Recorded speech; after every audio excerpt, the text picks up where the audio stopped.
Voice of Kiai, suara petunjuk meniti jalan ilahi.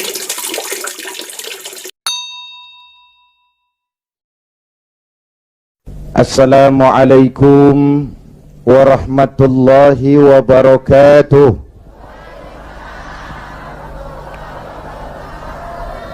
Alhamdulillah, wassalatu wassalamu ala rasulillah Sayyidina Muhammad ibn Abdullah wa ala alihi wa sahbihi wa mawalah, amma ba'du.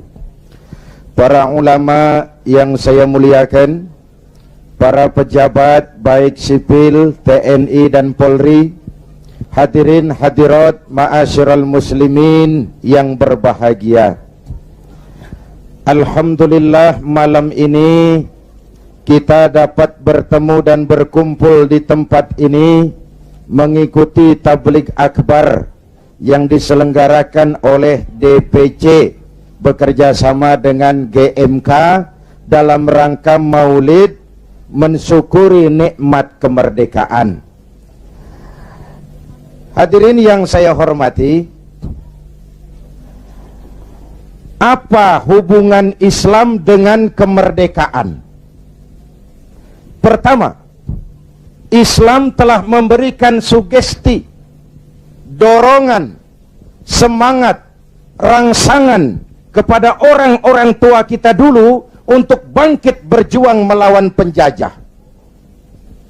Islamlah agama yang mengajarkan bahwa cinta tanah air bagian daripada iman. Betul? Hubbul watan minal iman.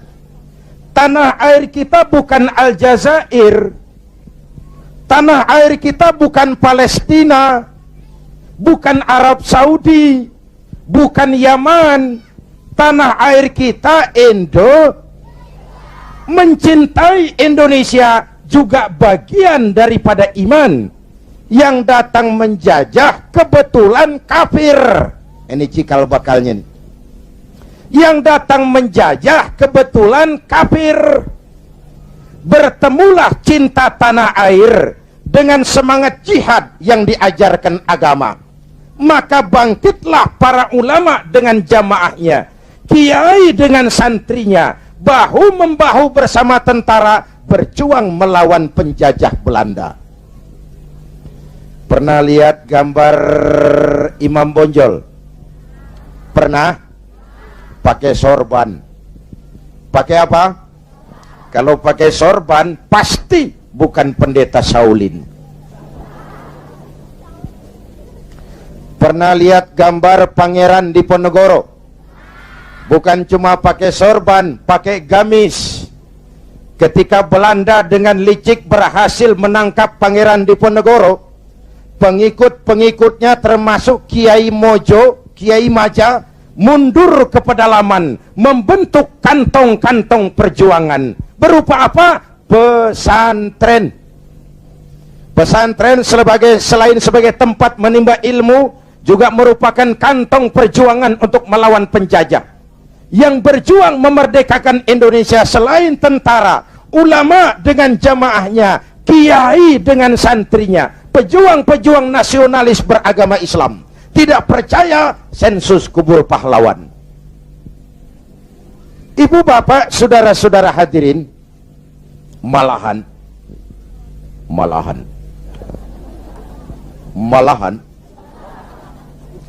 Bung Tomo, tokoh 10 November yang dikenal sebagai Hari Pahlawan, dalam satu pidatonya di Jakarta, saya ingat almarhum Bung Tomo pernah bilang begini. Ini pidato Bung Tomo, saya ulang. Andai kata tidak ada kalimat takbir, ini ucapan Bung Tomo. Andai kata tidak ada kalimat takbir, saya tidak tahu, kata Bung Tomo, dengan apa saya harus menggerakkan putra-putra terbaik bangsa untuk bangkit berjuang melawan penjajah. Begitu Allahu Akbar, semangat jihad menggelora. Belanda kecil, mati tiket ke surga. Coba pakai kalimat lain, nggak serem. Woi, perang, perang, malah mundur orang. Tapi begitu Allahu Akbar, kalimat ini refleksi dari nilai keyakinan. Ibu bapak, saudara hadirin yang saya hormati, ketika itu pilihan perjuangan cuma dua, merdeka atau mati. Betul? Orang-orang tua kita berjuang gak mikirin nanti saya jadi bupati di mana kalau merdeka, nanti saya dapat kursi apa kalau merdeka. Tidak. Ikhlas membela tanah air sebagai bagian daripada nilai-nilai keimanan. Dulu iman untuk merebut kemerdekaan, sekarang iman untuk mengisi kemerdekaan. Ya bu? Ya bu? Apa?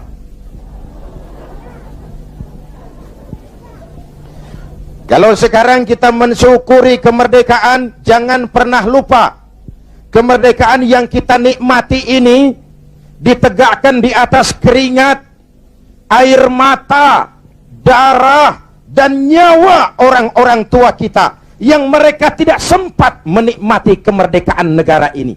Jangan kotori darah mereka dengan togel, kata Ustaz tadi. Jangan kotori darah mereka dengan perbuatan tercela di atas republik tercinta ini. Jangankan adik-adik saya yang lebih muda, saya saja kalau ditanya, Saudara Zainuddin, apa jasamu dalam menegakkan kemerdekaan? Saya jawab, tidak ada.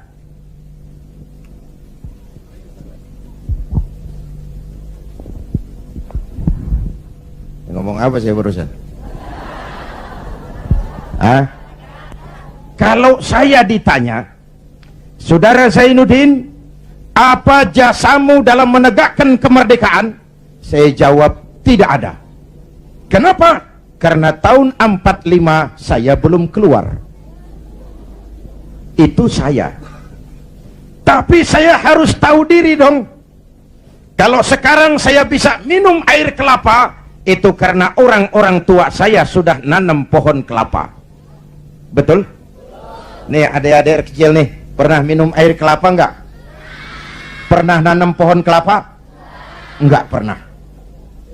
Kalau sekarang kita menikmati indahnya merdeka, jangan pernah lupa, kemerdekaan ini bukan hadiah Belanda, bukan kado Jepang, tidak turun dari langit laksana turunnya embun di waktu malam. Kemerdekaan tidak muncul hanya dengan simsalabim abragadabra. Kemerdekaan ini keringat, air mata, darah, dan nyawa orang-orang tua kita. Ya bu, ya pak, syukuri dengan tahlilan kepada arwah para pahlawan. Agustusan ngibing sampai subuh. Tuh arwah para pahlawan gile, roh gua dijogetin.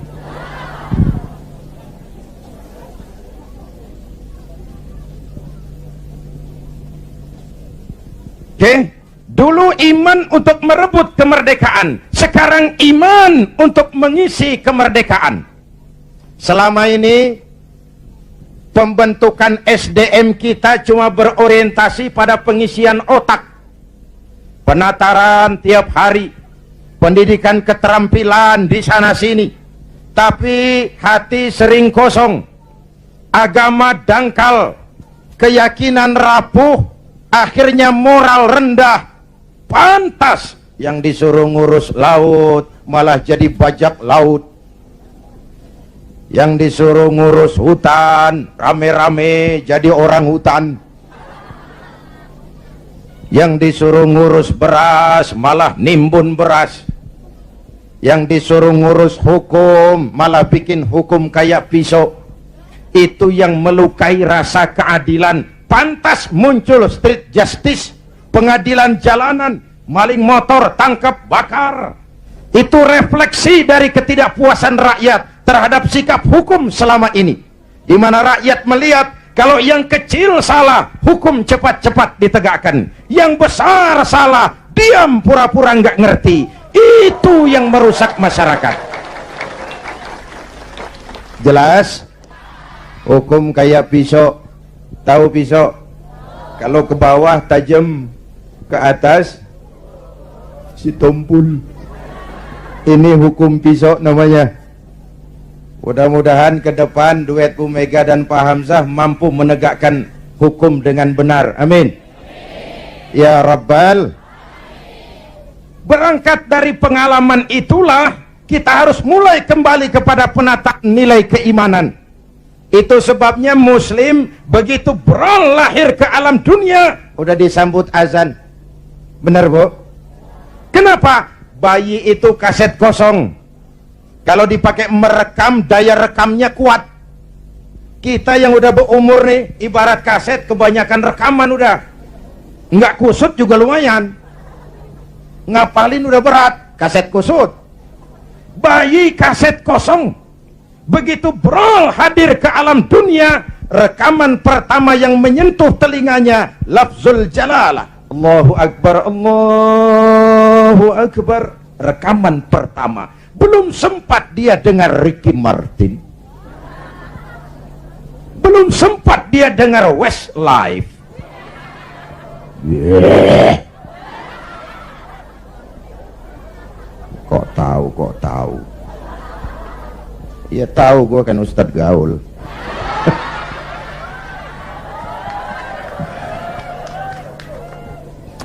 Suara pertama yang masuk telinganya Allahu Akbar, suara iman. Ya Bu, itu artinya apa? Pesan pertama orang tua, nak, kamu nanti boleh jadi tentara, tapi tentara beriman.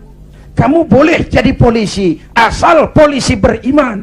Jadi pejabat, pejabat beriman. Jadi pedagang, pedagang beriman. Jadi petani, petani beriman. Jadi nelayan, nelayan beriman. Jadi teknokrat, teknokrat beriman. Jadi seniman, seniman beriman. Jadi artis, artis beriman. Jadi maling. Nggak ada, mana ada maling beriman. Kalau iman landasannya insya Allah aman. Betul? Dengan mensyukuri nikmat kemerdekaan, ayo kita mengadakan recovery terhadap sikap mental selama ini. Berangkat lagi dari nilai keimanan, jaga baik-baik, wariskan kepada anak-anak kita. Peristiwa kemarin, bulan kemarin, apa perubahan terjadi begitu cepat. Mulai dari digelarnya sidang istimewa, dicabutnya mandat Gus Dur, dikukuhkannya Bu Mega sebagai presiden, dipilihnya Pak Hamzah sebagai wakil presiden. Kalau kita berangkat dari nilai keimanan, maha benar Allah, wa tilkal ayyamu nudawiluha bainan nas. Hari itu kami putar di antara manusia. Ada saat datang, ada waktu pergi. Ada hari lahir, ada saat kembali. Ada waktu dilantik, ada saat menyerahkan jabatan. Hidup cuma nungguin giliran. Maka kalau lagi di atas berkuasa, jangan busung dada dan lupa daratan. Kalau lagi nyungsep di bawah, jangan putus asa dan protes Tuhan. Hei. Hei.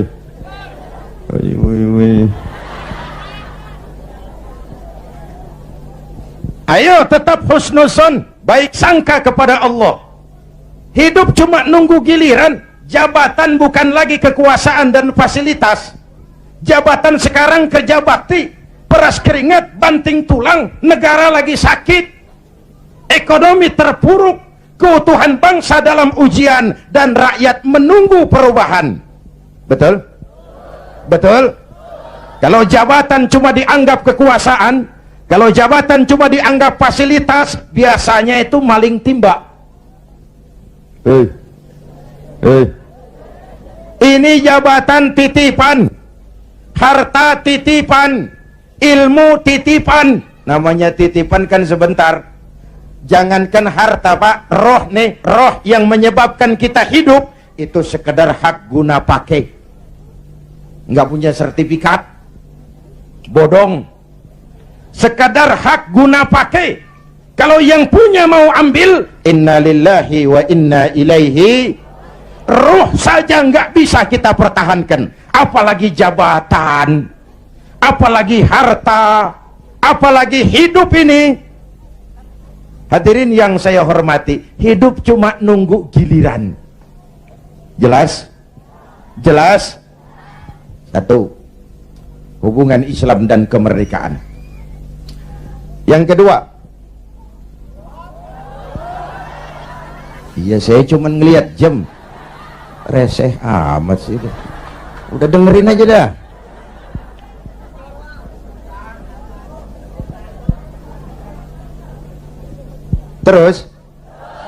Terus menghina itu. Ini ustadz bukan tukang parkir. Terus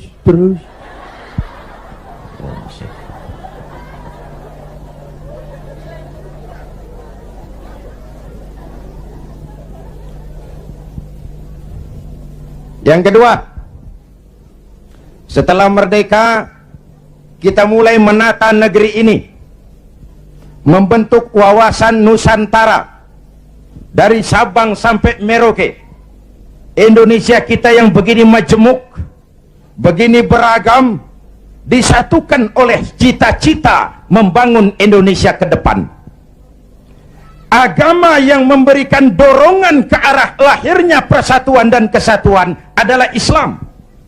Ia membebaskan manusia dari ras diskriminasi. Dari mana ke orang datang, apa ke warna kulitnya, dari suku apa ke ia dilahirkan, kalau akidahnya sama, itu kan saudara kita. Benar? Benar? Semalam saya cerita nih, saya mau cerita, mau dengar nggak? Saya punya teman, Pak. Teman saya ini doktor dari Harvard University, Amerika. Kenalan sama saya pada waktu saya berada di San Francisco.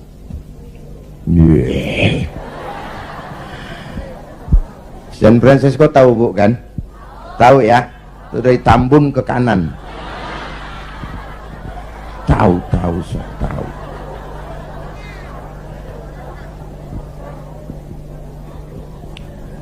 Satu hari teman saya si dokter ini bilang, orang Amerika, bule, Mr. Zainuddin, ya, saya kagum dengan negeri Anda Indonesia.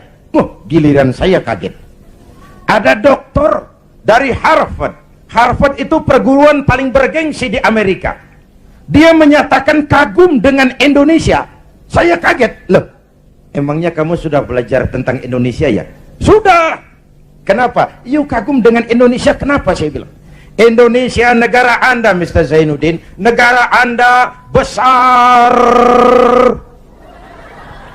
Dalam rangka mensyukuri kemerdekaan, kita bangga dulu jadi anak bangsa. Negara kita besar enggak? Masya Allah, Masya Allah. Republik Indonesia kita ini 17.000 pulau. 17.000 pulau. Allahu Akbar. Itu belum termasuk Pulau Gadung dan Pulau Gebang. Tambah 2 kalau itu masuk.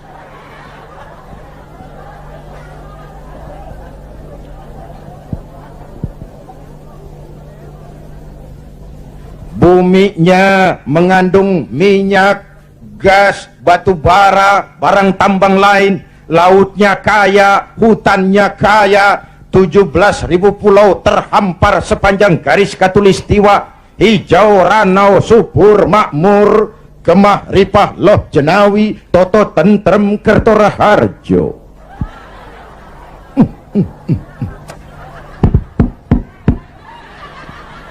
Negara besar.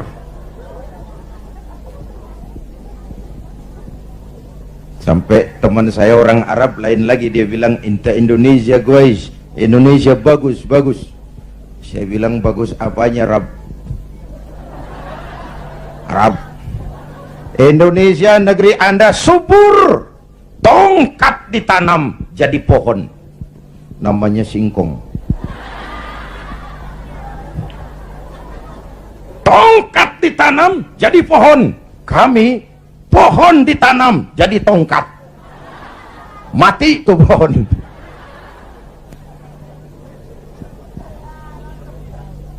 Negara besar. Terus apalagi yang kamu heran? Penduduk negeri Anda banyak. Kita rakyat Indonesia sekarang 210 juta. Itu SDM kita, itu aset kita 210 juta. Allahu Akbar. Konon menurut keluarga berencana nasional, di Indonesia ini tiap 1 menit lahir 8 bayi. Cuma karena Indonesia luas nggak terasa. Coba jejer, serem. 1 menit 8, brol. Ini kan menyangkut sekolah yang harus kita siapkan, lapangan kerja yang harus kita sediakan, kesehatan yang harus kita pikirkan, pertumbuhan penduduk, kan artinya itu. Pertumbuhan penduduk artinya lapangan kerja, sekolah, kesehatan. Ibu bapak hadirin yang saya hormati, negara besar, penduduk banyak, agama macam-macam. Ini faktor ketiga. Di Indonesia paling banyak agama. Selain Islam, ada Kristen, ada Hindu, ada Buddha, ada Shinto, ada agama Majusi, pengikut Zoroaster, ada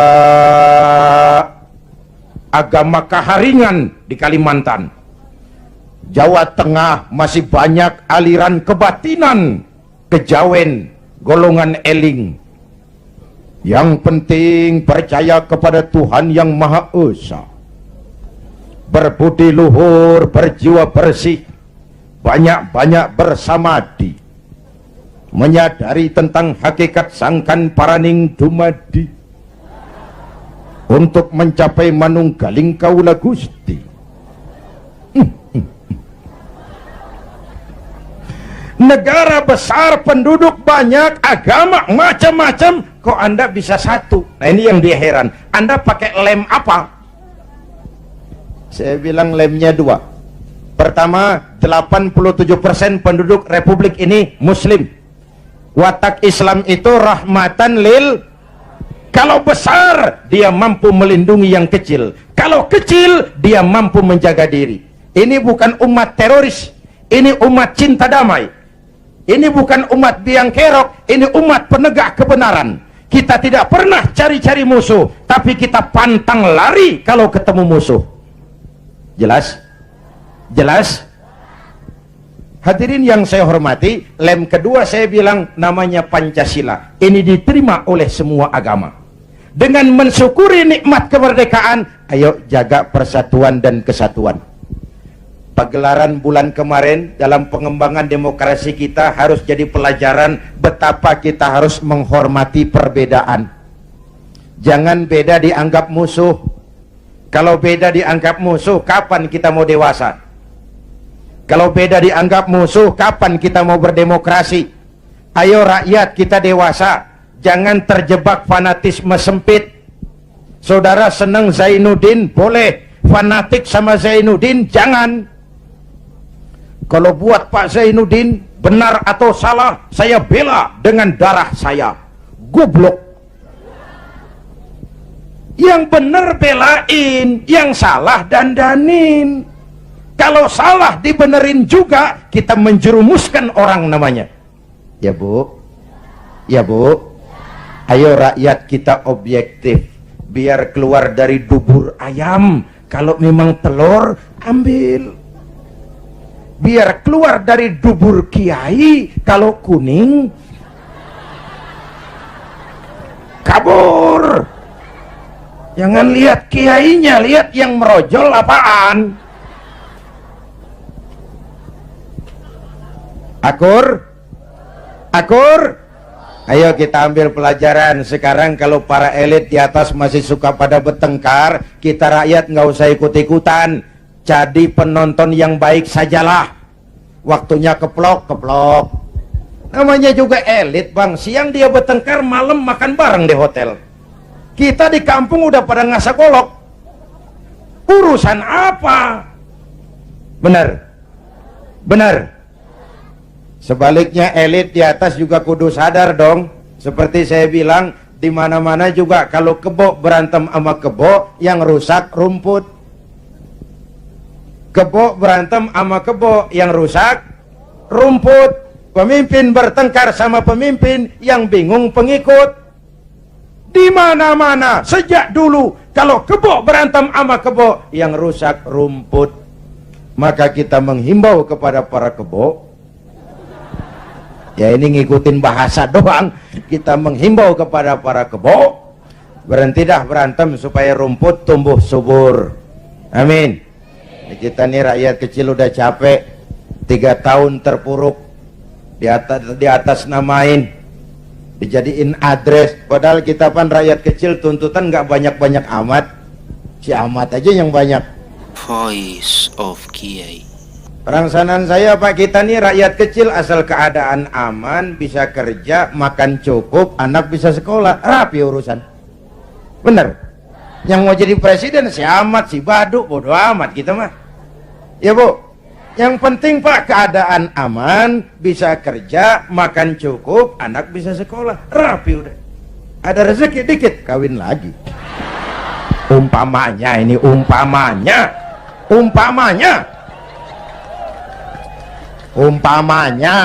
saya bukan ngasih tahu, ngajarin.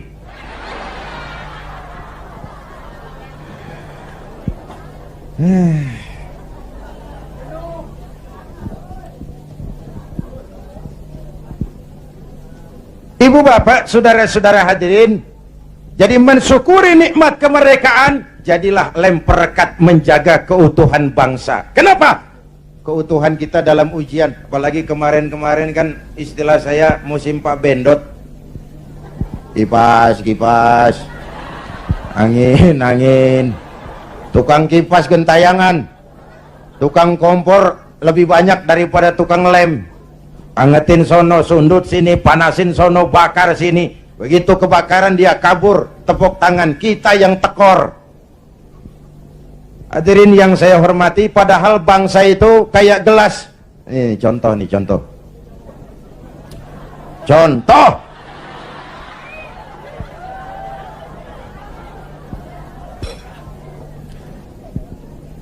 Bukan mau minum, contoh. Usil aja, heran. Orang ngasih contoh kudu jelas. Contoh. Bu, ini gelas kalau pecah bisa ditambal nggak?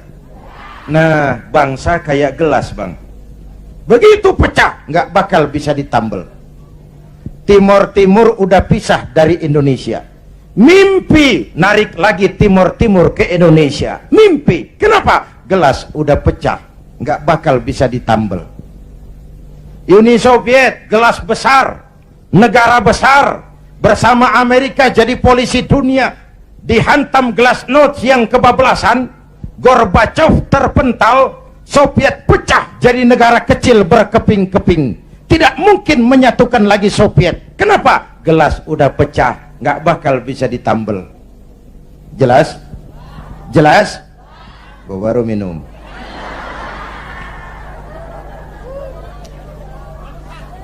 Ya bagaimana aja orang nyari akal lah. Usil banget, gue heran. Iya kalau datang minum kan gue malu amat. Mau minum aja pakai kelilingan dulu. Ayo, jangan biarkan Indonesia kita jadi gelas pecah. Jaga semangat kebersamaan. Beda boleh, marahan jangan. Bang, kaos lu hijau ya? Hijau gue. Temen kita kuning, biarin kalau dia mau. Yang satu merah, nggak apa-apa. Yang lain biru, boleh. Lu lewat sono, gue lewat sini, yang satu lewat situ. Ntar kita ketemu di sono. Bisa nggak begitu? Cakep nggak urusan? Iya, jangan beda kaos merengut. Urusan apa? Jadi anggota DPR kagak, sama tetangga marah, tekor kemana-mana. Ayo rakyat, kita dewasa, berpolitik dengan rasio, jangan dengan emosi. Kayak saya kan, sekarang saya ketua Dewan Pimpinan Pusat Partai Persatuan Pembangunan. Itu pribadi saya, nanti saya cerita kenapa saya gunakan hak politik saya. Tapi saya tidak akan memaksakan pendirian ini kepada hadirin. Itu resiko saya gunakan hak politik saya pulang kampung P3. Perkara saudara, terserah, saya menghargai pendirian saudara. Mau ikut saya, alhamdulillah. Mau pilih P3, silakan. Mau berjuang dengan yang gambarnya Ka'bah, boleh. Terserah aja itu sih. Namanya hak demokrasi, nggak boleh dipaksa-paksa dong, ya nggak, ya nggak, ya nggak.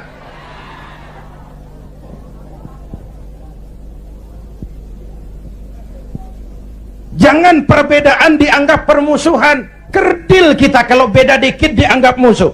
Udah capek kita bangsa ini terkontaminasi oleh dendam sejarah. Di zaman Bung Karno, yang tidak sesuai dengan Bung Karno dicap kontra revolusi. Lalu Bung Karno jatuh, muncul Orde Baru. Bung Karno dianggap Orde Lama. Di zaman Orde Baru, yang tidak sesuai dengan Pak Harto dianggap Orde Lama. Lalu Pak Harto jatuh, muncul lagi reformasi. Di zaman reformasi, yang tidak sesuai dengan keinginan kita segera diacap Orde Baru. Kapan mau selesai kalau naik ini bantai itu, naik itu sikat ini, terkontaminasi oleh politik balas dendam? Tidak akan selesai urusan bangsa. Jelas? Jelas? Ayo kita rukun yuk, kita kompak yuk, kita bersatu yuk, kita pulang yuk.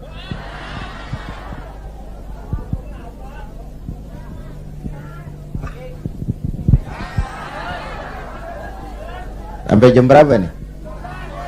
Jam 2. Jam 2. Lu ngundang apa ngontrak lu? Voice of Kiai. Jam 2, jam 2.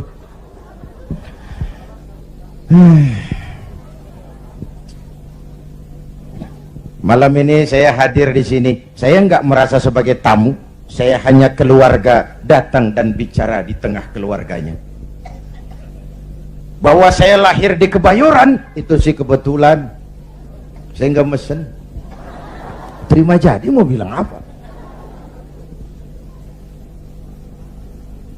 Belum lama di Sumatera Utara, di Medan, satu tabligh akbar saya bicara di tengah keluarga besar suku Mandailing, Batak. Saya diulos, dikasih pakaian kebesaran, diangkat jadi warga Mandailing. Saya dikasih gelar Lubis, Zainuddin MZ Lubis. Saya maulid lagi ke Makassar bersama nelayan-nelayan Bugis. Mereka bikin acara gebyar maulid tradisional Bahari 2000. Kumpul tokoh-tokoh Bugis. Saya dipakein pakaian kebesaran, pakai badik.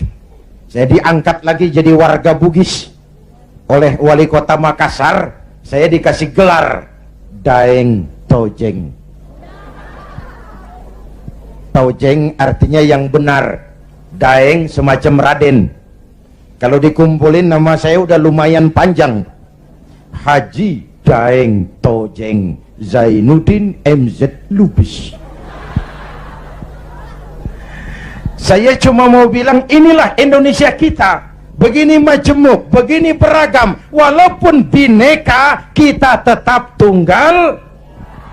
Nah, bagi kita umat Islam sudah dididik di masjid. Masya Allah, di daerah kita masjid saya bangga. Selalu penuh dengan sholat berjamaah. Terutama subuh.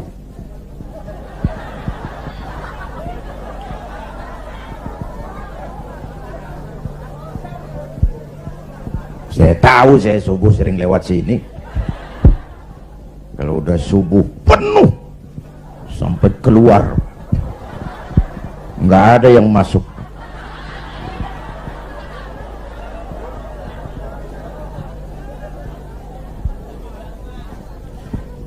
Ayo ke masjid.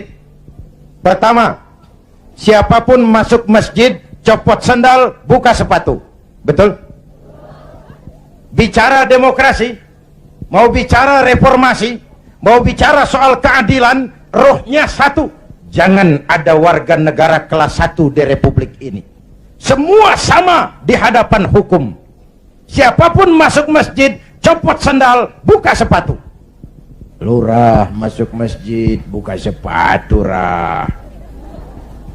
Camat masuk masjid, buka sepatu, mat. Gubernur masuk masjid, buka sepatu, Nur. Presiden masuk masjid, buka sepatu. Jangan ada warga negara kelas 1 di Republik ini. Ini cikal bakal demokrasi, reformasi dan keadilan. Negara rusak kalau sudah banyak warga negara kelas 1. Sudah copot sendal? Sudah Pak. Sudah buka sepatu? Sudah. Ayo masuk ke dalam masjid. Kalau sudah masuk ke dalam, ibu bapak lihat, yang datang dari sebelah kidul madep ngulon bang, yang datang dari sebelah timur madep ngulon bang, yang datang dari utara madep ngulon bang, yang datang dari sebelah kulon madep ngulon. Masya Allah, jiwa masjid bukan soal dari mana orang datang, tapi satu arah menghadapmu. Kau boleh Sunda, kau boleh Jawa, kau boleh Batak, kau boleh Ambon, kau boleh Bugis, kau boleh Aceh, kau boleh Padang, kau boleh Melayu, kau boleh Dayak, kau boleh Madura, kau boleh Betawi, tapi kita satu nusa, satu bangsa, satu. Yuk kita rukun yuk, kita kompak yuk. Lidih juga bang, lidih tahu lidih. Lidih tak biar gede banget, kalau sendirian laler kagak mati. Bener. Tapi biar lidih kecil-kecil, kalau digabung sama lidih yang lain, diikat jadi satu, sapuh namanya, jangan laler, anjing juga gempor. Benar. Kita begitu juga, walaupun hutang kita bertumpuk, kita tetap optimis, sumber daya alam kita kaya, asal kita kompak, rukun, bersatu. Jelas? Jelas? Sudah madep ngulon semua bang? Sudah. Ayo selenggarakan sholat berjamaah. Apa itu? Hidup berbangsa dan bernegara. Caranya bagaimana? Ya harus ada imam, harus ada makmum. Betul? Ada pemimpin, ada rakyat. Makmum siapa? Makmum mah siapa aja bang. Ngaji dah sama kiai mana juga nggak ada pemilihan makmum. Namanya makmum tiba ngikutin siapa juga boleh. Bener bang, orang budak tuh, budak boleh jadi makmum. Tibang makmum ngikutin doang, dia budak, dia kagak denger juga dia lihat. Bacaannya nggak fasih, boleh jadi makmum. Ketinggalan satu rakaat, boleh jadi makmum. Tapi enggak tiap orang boleh jadi imam. Kenapa? Imam mau mimpin orang banyak. Kalau imam goblok, bego, hancur sembahyang. Benar? Benar? Makanya lain kali milih imam hati-hati. Hei, yang punya masjid pada nih, kalau milih imam hati-hati.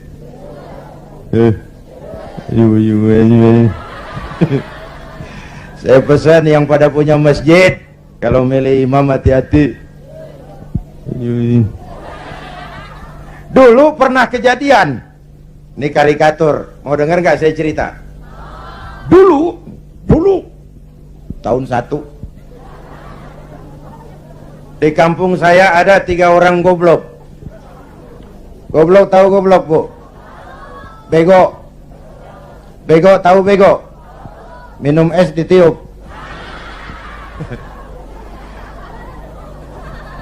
Dia kira ngebul panas kali. Ini 3 orang goblok sholat di musola. Musolanya udah tua, atasnya pagar, banyak tikus. Atau jadi imam, 2 jadi makmum. Waktu tahiyat, at-tahiyatul mubarakatus salawatut tayyibatu lillah, baru sampai atta, tikus jatuh pas di depan imam, gede, botak. Profesor tikus. Imam lantaran kaget mau at-tahiyatul, atta, tikus jatuh. Rusak nggak sholatnya? Batal nggak? Kalimataini mutatabi'aini, 2 kalimat berturut-turut batal sholat. Temennya yang jadi makmum maksudnya mau negor pak, bagus maksudnya mau negor, tapi karena goblok, nggak ngerti konstitusi, nggak ngerti mekanisme bagaimana cara negor imam, nyolek. Lagi sembahyang nggak boleh ngomong gitu. Sudah berapa yang batal? Dua. Yang satu kan mestinya selamat. Nyaut. Untung gue diem aja. Yang ngobrol bertiga.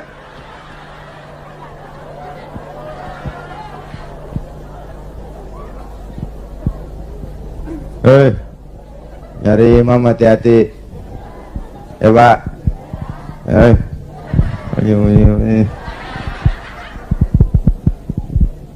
Itu sebabnya kalau sudah ada imam yang diajarin imam dulu. Pesan Nabi apa? Idza amma ahadukumun nas falyukhaffif. Kalau kamu jadi imam, ringankan solatmu, jangan terlalu panjang. Kenapa? Makmum nggak sama kekuatannya. Ada makmum yang tua renta, diri aja udah gemeter. Ada makmum yang punya darah tinggi, kalau sujud kelamaan palanya sakit. Ada makmum yang udah janji habis sembahyang mau terima duit. Kalau imam kelamaan kelosodan makmum. Imam harus tahu keadaan makmum. Pemimpin harus punya sense of crisis. Rakyat saya ini keadaannya lagi bagaimana? Kalau saya begini pantas apa enggak? Jangan udah diangkat jadi imam lupa daratan. Sembahyang isya berjamaah, rakaat pertama selesai Fatihah, Yasin. Makmum ikut si ikut, nggak punya pilihan lain, tapi hatinya kan ngedumel. Kata makmum, paling sekali ini gua sembahyang di sini. Gua kapok punya imam begini nih. Besok tobatin gue balik lagi. Hadirin yang saya hormati, begitulah kita mewujudkan semangat kebersamaan untuk Indonesia esok yang lebih baik dari hari ini. Amin. Ya Rabbal, mensyukuri nikmat kemerdekaan dengan semangat menjaga nilai-nilai kebersamaan, persatuan, kesatuan, kerukunan, dan kekompakan. Lalu yang ketiga, hubungan Islam dan kemerdekaan. Setelah merdeka, membentuk wawasan Nusantara, kita mulai membangun. Bung Karno menyebutnya pembangunan semesta berencana. Pak Harto menyebutnya pembangunan manusia seutuhnya. Apapun namanya, tapi ini refleksi dari keyakinan. Walaupun Indonesia bukan negara agama, tapi pasti Indonesia negaranya orang beragama. Maka orientasi pembangunan tidak cuma dunia, tapi juga akhirat. Betul? Ini semua nih calon-calon jenazah.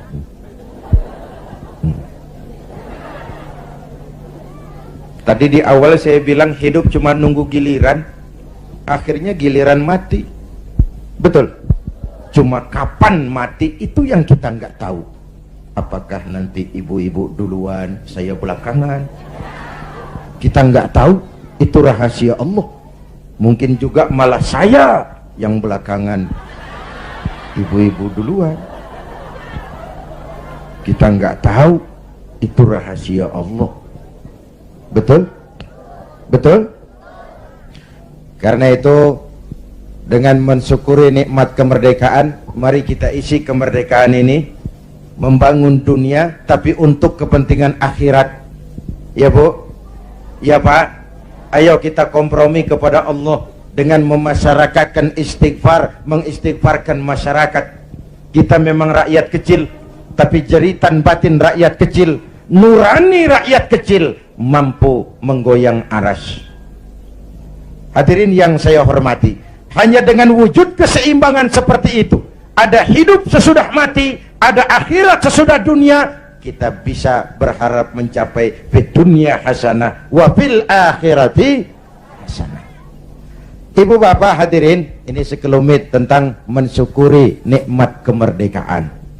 Nah sekarang saya mau bicara soal partai, karena yang ngadakan ini DPC P3. Banyak pertanyaan, mengapa makhluk bernama Zainuddin MZ yang dulu katanya tidak kemana-mana tapi ada di mana-mana, kok memutuskan turun lagi ke panggung politik? Tentu ada asbabun nuzul. Ini saya mau cerita asbabun nuzul. Saya mulai berkenalan dengan politik lebih dulu daripada menjadi mubalik. Tahun 71 saya sudah ikut politik praktis. Waktu itu saya jadi juru kampanye Partai Nahdlatul Ulama. Pemilu pertama di zaman Pak Harto yang diikuti oleh 11 partai. Ini historisnya nih. Tahun 74 terjadi fusi 4 partai Islam, NU, Parmusi, PSII, Perti, melebur jadi satu. Terjadi fusi, lahirlah Partai Persatuan Pembangunan. Asasnya Islam, lambangnya Ka'bah, hasil istikharah Hadratus Syekh Kiai Haji Bisri Samsuri, Rais Suriah Nahdlatul Ulama waktu itu, yang adalah kakeknya Kiai Haji Abdurrahman Wahid. Maka pemilu tahun 77 dan 82, selain duduk di MPC, saya tetap kampanye buat Partai Persatuan. Duet sama Haji Roma Irama waktu itu, di zaman galak-galaknya Golkar. Tahun 77-82 Bu, kalau berangkat kampanye itu pamitnya pamit mati. Itu zaman-zaman Amir Mahmud, Amir Murtono, dan Amir-Amir lain itu. Nyawa taruhannya, padahal calon anggota DPR bukan, apalagi calon menteri, digaji kagak. Itu yang namanya panggilan jiwa. Karena partai ini asasnya Islam, tujuannya amar ma'ruf nahi munkar untuk kemaslahatan bangsa dan negara. Kenapa? Negara ini kan kayak kapal Bang, kapal laut.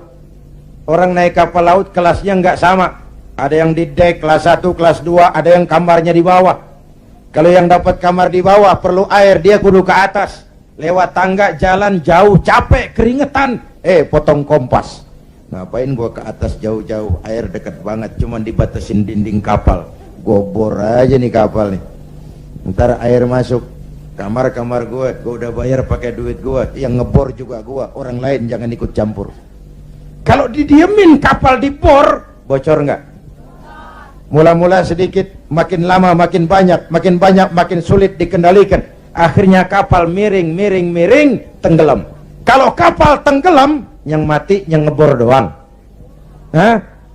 Seluruh penumpang kapal ikut tenggelam karena satu ngebor. Negara kayak kapal, korupsi, KKN, maksiat, munkarot, kebatilan, kezoliman, ketidakadilan, itu ngebor kapal, bocorin kapal. Di masyarakat juga begitu. Kadang-kadang temen ditegur ngotot, biarin aja, yang mabok gue, yang beli minuman gue mabok di rumah gue, kenapa lu pusing? Yang judi gue pakai duit gue, kenapa lu pusing? Yang zina gue, kenapa lu ribut? Iya, yang judi lo, yang mabok lo, yang zina lo, tapi judi, mabok, zina, maksiat Mas. Kalau ini negeri kebanyakan maksiatnya, Allah marah, turun gempa bumi. Yang mampus bukan elu doang, monyong.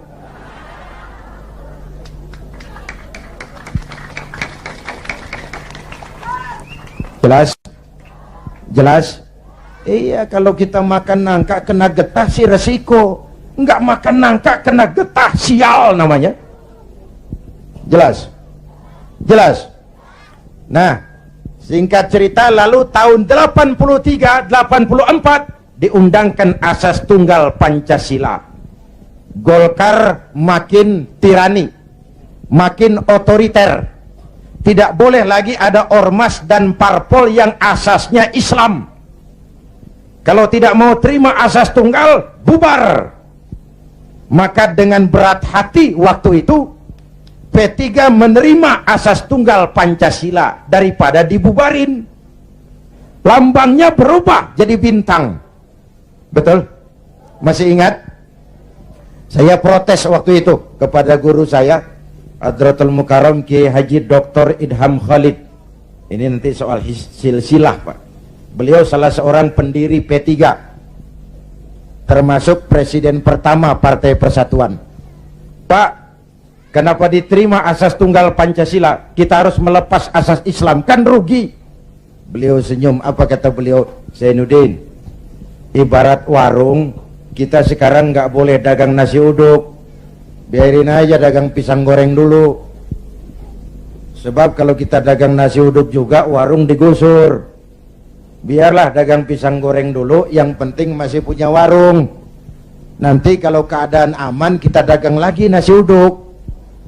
Masya Allah, orang tua bijaksana. Tapi saya sudah kadang frustasi. Apa artinya lagi berpolitik kalau asasnya tidak Islam?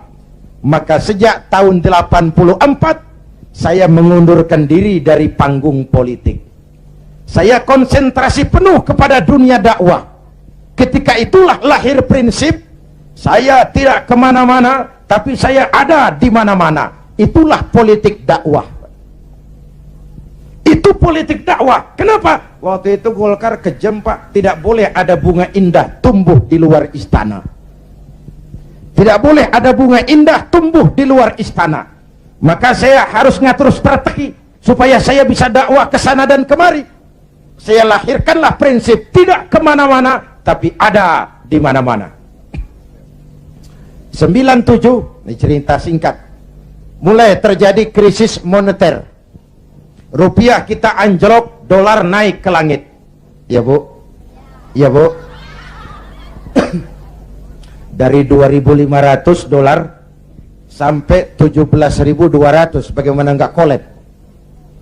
Akibat krisis moneter muncul yang lebih makro, krisis ekonomi. Sampai sekarang kita masih ngerasain. Ya Bu? Perusahaan besar ambruk, konglomerat terpuruk, hutang numpuk, pejabat ngantuk, PHK di mana-mana, lapangan kerja sulit, pengangguran meningkat, kemiskinan naik, kriminal menjadi-jadi, harga-harga kebutuhan tiap hari berlomba dan membumbung. Ini ibu-ibu di dapur kan ngerasain bener.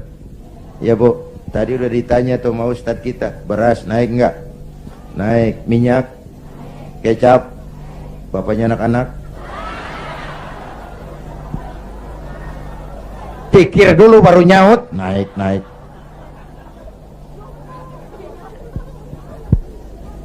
Biaya hidup makin tinggi, beban hidup makin berat. Masya Allah, di Jakarta Bang sekarang kencing aja gope.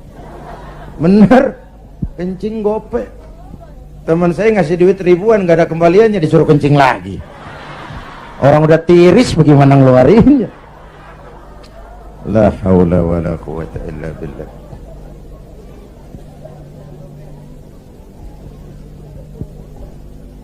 Akibat krisis ekonomi muncul yang lebih mengerikan, krisis kepercayaan.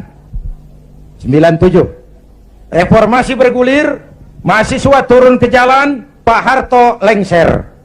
Ini turunnya Pak Harto, Pak Bu, saya punya dua catatan penting. Pertama, betapa besar arti kepercayaan. Ini kan PDIP sama P3 lagi dapat kepercayaan, jadi orang nomor 1 dan nomor 2 di Indonesia. Nyari kepercayaan berat, menjaga kepercayaan lebih berat. Kalau dipikir-pikir, Pak Harto kok bisa turun?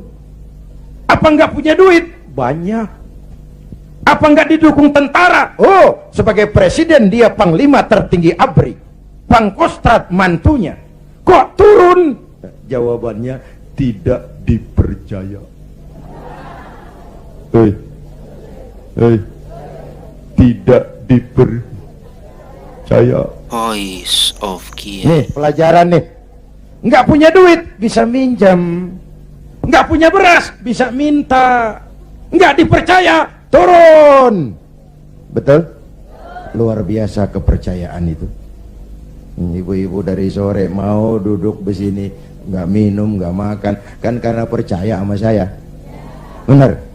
Entah lo nggak percaya, gue bacok lo. Bener Bu, kepercayaan penting. Orang kayak Saddam Hussein, orang kayak Muammar Gaddafi, orang kayak Fidel Castro, secara ekonomi diembargo habis-habisan oleh Amerika, dikucilkan dari pergaulan internasional, tapi Saddam tetap mimpin Irak, Gaddafi tetap mimpin Libya, Castro tetap mimpin Kuba. Kok bisa rakyat percaya sama pemimpinnya? Rakyat percaya. Rakyat percaya. Ya Bu, ya Pak. Kalau nggak dipercaya udah berapa dah? Ini. Itu catatan pertama. Catatan kedua, dengan segala kelebihan dan kekurangannya, Pak Harto masih menjaga keutuhan bangsa. Ya udah, kalau nggak dipercaya saya turun. Nggak usah sidang istimewa, ongkosnya mahal. Pak Harto juga nggak nakut-nakutin rakyat. Ntar kalau saya turun Jawa Tengah merdeka. Enggak. Pak Harto juga nggak ngumpulin pendukung. Kalau mau masih banyak pendukungnya. Tapi keutuhan bangsa lebih penting daripada kepentingan pribadi. Itu sosok negarawan. Jelas? Turun Pak Harto, naik Pak Habibie. Habibie ini menurut saya the right man in the wrong time. Pemimpin yang baik tapi muncul pada waktu yang salah. Kenapa? Pak Habibie berhasil menekan dolar dari 17.000 ke 6.000. Itu prestasi ekonomi. Orangnya demokrat, kalau dihujat senyum. Dia masuk gedung DPR, dia senyum. Waktu laporan pertanggungan jawabnya ditolak oleh DPR dengan suara beda cuman puluhan, apa komentarnya? Sambil senyum dia bilang, it's over. Kalau laporan saya ditolak, selesailah saya sampai di sini. Dia tidak maju lagi sebagai calon presiden, padahal masih punya hak mencalonkan diri. Kenapa? Itu namanya tahu diri. Kalau orang udah kagak demen, udah. Muka badak.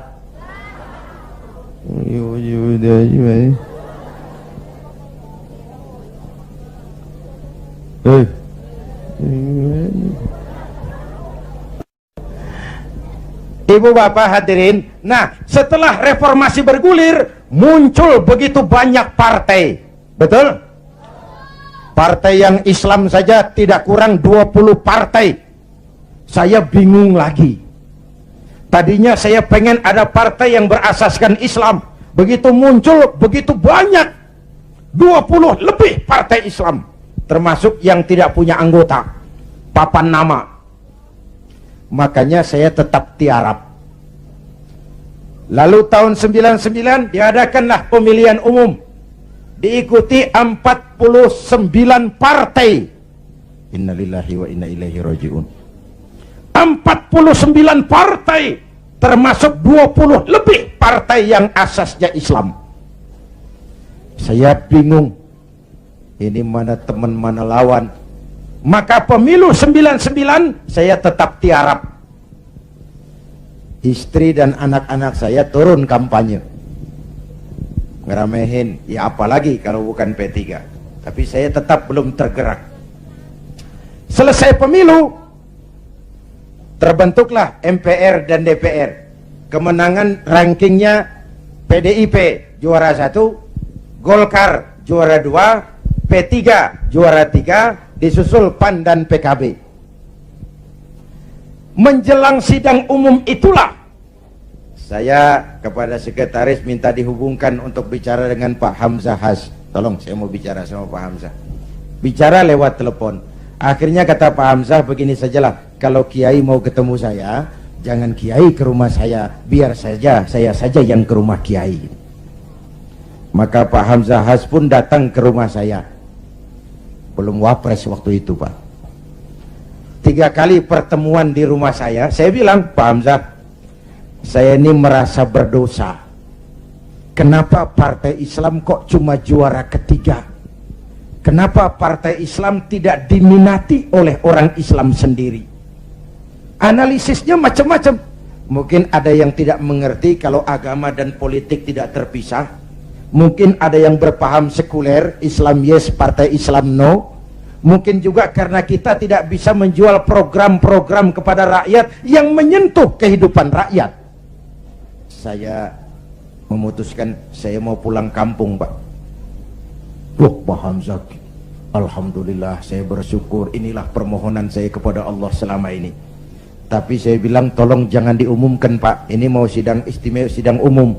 Nanti dikira saya mau cari popularitas, dikira saya mau cari jabatan. Tidak, saya jadi apa itu tidak penting. Yang penting saya bisa ikut membesarkan partai yang berasaskan Islam. Itu saja niat saya. Hadirin yang saya hormati, kemudian saya diangkat jadi ketua Majelis Pertimbangan Lajnah Syura Ulama'il Ka'bah. Lalu ketika Rakernas, lahirlah rekomendasi, saya ditempatkan sebagai salah seorang ketua Dewan Pimpinan Pusat Partai Persatuan Pembangunan. Jadi saya bilang selama ini saya dakwah, ya ayyuhalladzina amanu dkhulu fis silmi kafah. Hai orang-orang beriman, masuklah ke dalam Islam secara utuh. Jangan masuk Islam separuh-separuh. Kalau Islam katamu, Islamlah cara kau berdagang, Islamlah cara kau bertetangga, Islamlah cara kau berumah tangga, Islam jugalah cara kau berpolitik. Jangan masuk Islam separuh-separuh. Ya Bu, ya Bu, Bu, jawab yang jujur. Kalau masuk separuh-separuh enak enggak? Tuh kan ngeres aja kan pikiran. Tetapi saya tetap pada orbit saya. Saya tidak akan meninggalkan tugas dakwah. Dan saya bersyukur, sekalipun saya terjun kembali ke dunia politik, dakwah saya tetap berlangsung. Undangan nggak kurang, malah makin sibuk ngatur. Saya bersyukur, ya Allah, kalau begitu mudah-mudahan umat bisa menerima saya pulang kampung. Dan kalau sekarang P3 pada kabinet ini mampu meraih wakil presiden, kenapa tidak pemilu tahun 2004 kita raih kursi presiden? Asal konstitusi, kan sah saja orang punya cita-cita toh. Nah sekarang partai gurem yang kagak dapat suara aja pada minta kursi menteri. Ini tukang kursi lagi laris nih. Partai gurem yang kagak dapat pemilih pakai minta kursi juga, emang urusan apa? Kursi laku banget. Dianggap kapling pembagian rezeki. Innalillahi. Ini kerja bakti, peras keringat, cuci piring. Negara lagi bangkrut, Indonesia lagi sakit, Ibu Pertiwi meratap berlinang air mata. Kalau cuma pada mau cari rezeki, maling tembak lagi tuh. Negara makin terpuruk. Ibu bapak hadirin yang saya hormati, karena itu kita doakan Bu Mega dan Pak Hamzah mampu melaksanakan amanat rakyat. Amin ya Rabbal Alamin. Dan kita semua rakyat tetap menjaga kebersamaan, persatuan, kerukunan, dan kekompakan. Perbedaan jangan dianggap permusuhan. Justru ciri demokrasi kemampuan memanage konflik, bukan menghilangkan konflik, tapi memanage konflik menjadi kekuatan untuk membangun ke depan. Hadirin, inilah sekelumit yang dapat saya sampaikan malam ini. Mudah-mudahan baik mensyukuri kemerdekaan maupun kehadiran saya di partai menjadi jelas adanya, bukan karena target pribadi, tapi karena inginan memberikan kontribusi yang lebih real kepada umat, bangsa, dan negara tercinta ini. Terima kasih atas segala perhatian, mohon maaf atas segala kekurangan. Jumpa lagi di lain kesempatan. Usikum wa nafsi bitaqwallah. Wassalamualaikum warahmatullahi wabarakatuh.